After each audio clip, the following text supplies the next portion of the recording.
Welcome back, everybody. I've got a quick but fun one for you today. We're going to take this lovely photo and turn it into this realistic sketch in under 2 minutes. Let me show you how I did it in Affinity Photo 2. I started with this image of a beautiful woman in the tub that I got from pexels.com. The first thing I'm going to do is go to the tone mapping persona in the very top left of my studio. You'll notice that the entire studio changes and we have some wonderful preset filters on the left.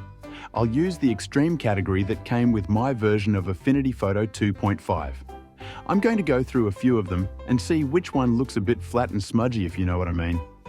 I think I'll go with flat white here. So I'll choose that one and then click apply to make the changes. Okay, now I want to remove the color here.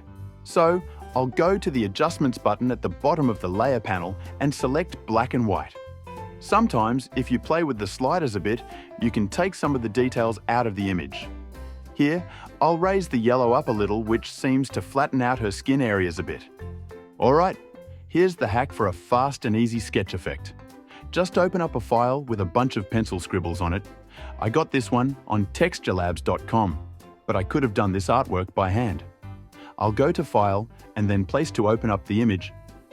Oops, I need to move this new layer up to the top. Okay, now I can stretch the scribble image out over my canvas so that the scribbles are the size I want them.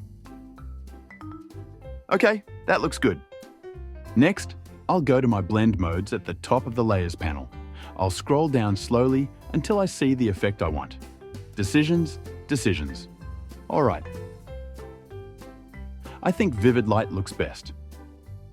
Yeah, I think that looks great actually. Okay, don't leave me yet. I've got some bonus content for you. You can use this same effect hack for a lot of different looks. I'll move the pencil scribbles out of the way and open up a new image of charcoal scribbles. I'll drag it onto my screen and then move it to the top layer.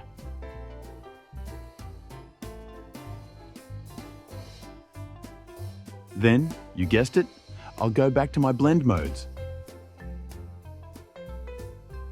This time, I think soft light looks best to me, but you can use whatever looks best to you. Alright, that's about it for today. If you learned something and want to see more of this kind of content, please click those like and subscribe buttons.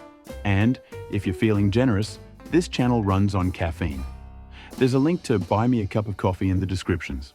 Not necessary, but certainly appreciated. Have a great day, everyone.